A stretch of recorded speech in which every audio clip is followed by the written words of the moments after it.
Hello viewers, welcome to our farm. நாம் இன்றைக்கி கோழி பண்ணையை சுத்தப்படுத்துறதை பற்றி தான் இந்த வீடியோவில் பார்க்க போகிறோம்.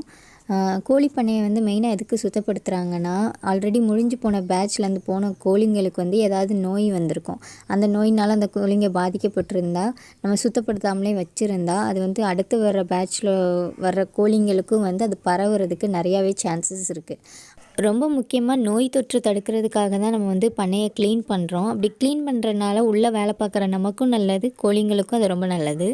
கோழி எல்லாத்தையும் பிடிச்சிட்டு போனதுக்கப்புறம் நம்ம அதில் உள்ள எக்யூப்மெண்ட்ஸ் எல்லாம் கழட்டி வெளியில் கொண்டு வரணும். எக்யூப்மெண்ட்ஸ் பார்த்திங்கன்னா உள்ள ஃபீடர் ரிங்கர் இருக்கும், அதை நம்ம வெளியில் கொண்டு வந்துடணும். அப்புறம் உள்ள எருக்கள் இருக்கும். எருக்கள்னால் என்னென்னா, நம்ம ஃபஸ்ட் தும்பு போட்டிருப்போம், அதில் கோழி எச்செல்லாம் பட்டு அது ஒரு உரம் மாதிரி மாறி இருக்கும். இப்போது நம்ம பண்ணையில் என்ன பண்ணுவோன்னா, அந்த உரத்தையும் கொடுத்துருவோம். அதை எடுத்துகிட்டு போகிறதுக்கும் ஆட்கள் வருவாங்க. மண்ணை ஃபுல்லாக கூட்டிட்டு அப்புறம் கூரையிலையும் ஏதாவது ஒட்டடம் தூசி இருந்தால் அதையும் தட்டிடணும். சில கோழிப்பண்ணை மண் தளத்தினால இருக்கும். அப்படி மண் தளத்தில் இருந்துச்சுன்னா அவங்க என்ன பண்ணுவாங்க அப்படின்னா, மேடு பள்ளம் எதுவுமே இல்லாமல் கொத்தி விடுவாங்க. கொத்தி விட்டுட்டு அதில் புதுசாக மண்ணை நிரப்புவாங்க. நம்ம பண்ணையில் இருக்கிறது சிமெண்ட் தளம் தான். நம்ம தண்ணீரை வச்சு தான் சுத்தம் பண்ணுறோம். இப்போது உள்ள பண்ணை எப்படி க்ளீன் பண்ணணும்னு சொல்லிட்டு பார்த்தோம். அதாவது எக்யூப்மெண்ட்ஸ்லாம் எப்படி க்ளீன் பண்ணணும் அப்படின்னா, அந்த ஃபீடர் ட்ரிங்கர் சொன்னால அதை எப்படி க்ளீன் பண்ணணுன்னா, சோப்பு தண்ணியை வச்சு கழுவணும். கொஞ்சம் நேரம் சோப்பு தண்ணியில் ஊற வச்சுட்டு அதை கழுவுவாங்க. கழுவிட்டு அதை வெயிலில் காய வைக்கணும்.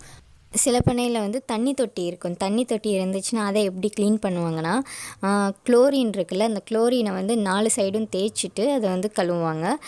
தொட்டி இருந்தால் உள்ளேயும் வெளியிலையும் சுண்ணாம்பு கரைசல் அடித்து க்ளீன் பண்ணுவாங்க. நம்ம பண்ணையில் டேங்க் தான் வச்சுருக்கோம். ஸோ நம்ம டேங்க் க்ளீன் பண்ணுவோம். வீடியோவில் சென்டராக ஒரு பைப்பும் கயிறும் தொங்கும். அதுதான் ஃபீடர் ட்ரிங்கர் தொங்க போடுற கயிறு. அந்த கயிறையுமே நம்ம சுத்தப்படுத்தணும். சோப்பு தண்ணியும் ஒரு துணி வச்சு தொடச்சாலே அந்த கயிறும் பைப்பும் க்ளீன் ஆயிரும். பண்ணை உள்ளே சுத்தப்படுத்துகிறோம் இல்லையா, அதே அளவுக்கு நம்ம பண்ணை வெளியிலையும் சுத்தமாக வச்சுக்கணும்.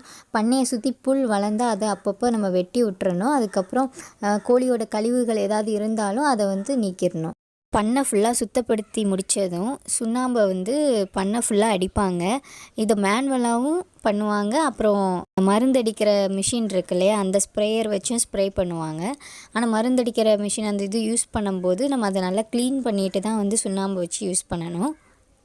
இந்த வீடியோ அனைவருக்கும் பயனுள்ளதாக இருக்கும்னு சொல்லி நம்புகிறோம். இன்னொரு வீடியோவில் சந்திப்போம். நம்ம சேனலை இன்னும் சப்ஸ்கிரைப் பண்ணலன்னா சப்ஸ்கிரைப் பண்ணிக்கோங்க. அப்புறம் அந்த நோட்டிஃபிகேஷன் பெல் ஐக்கானையும் கிளிக் பண்ணிக்கோங்க. அப்போ தான் நம்ம போடுற வீடியோஸ் எல்லாம் தொடர்ந்து உங்களுக்கு நோட்டிஃபிகேஷனாக வரும்.